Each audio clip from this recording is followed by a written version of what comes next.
Akhirnya terungkap pelaku pembunuhan terhadap Dea Permata Harisma, 27, warga Komplek Perumahan PJT 2, Blok D, Desa Jatimekar, Kecamatan Jatiluhur, Kabupaten Purwakarta, Jawa Barat.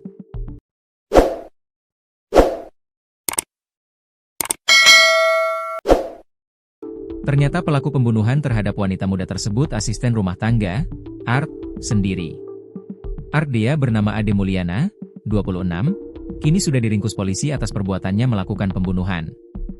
Padahal selama ini Ade diketahui sebagai orang yang mengabarkan ke tetangga jika Dea telah tewas dibunuh.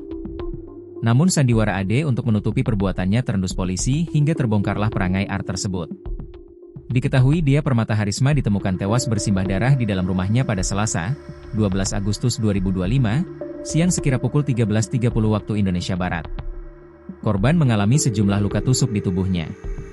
Jadi pelaku saat ini sudah diamankan oleh penyidik Polres Purwakarta, lagi dalam pemeriksaan, kata Kasih Humas Polres Purwakarta AKP Enjang Sukandi dikutip dari tribunjabar.id, Rabu, 13 Agustus 2025. Enjang memastikan pelakunya adalah asisten rumah tangga korban. Pelaku diamankan di lokasi kejadian. Pelakunya ada di situ, yang pembantunya itu. Enggak sembunyi sebenarnya, dia ada di situ sebenarnya, kata Enjang.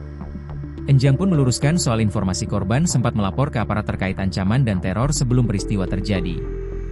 Enjang mengatakan korban pertama kali menyampaikan masalah ancaman tersebut kepada anggota Babin Kamtipmas saat berada di sebuah acara bersama suaminya. Jadi bukan membuat laporan, tapi suami korban sempat konsultasi ke Pak Babin pada bulan Juli 2025 kemarin.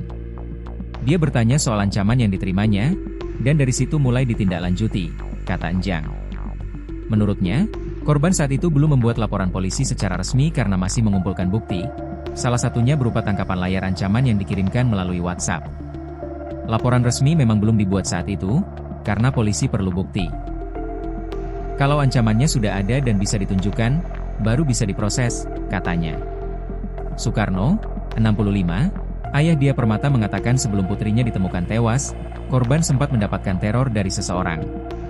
Teror yang dialami Dea Permata bermacam-macam, mulai rumahnya dilempar ket hingga kedatangan orang yang memberi ancaman. Sempat cerita, rumah tuh dilempari ket, kemudian juga orang yang mengancam itu pernah masuk ke dalam rumah juga, kata Sukarno di lokasi kejadian. Selain ancaman, Sukarno mengatakan, anaknya juga diancam pembunuhan melalui pesan singkat WhatsApp. Hal senada diungkapkan ibu korban, Yuli Ismawati, 55.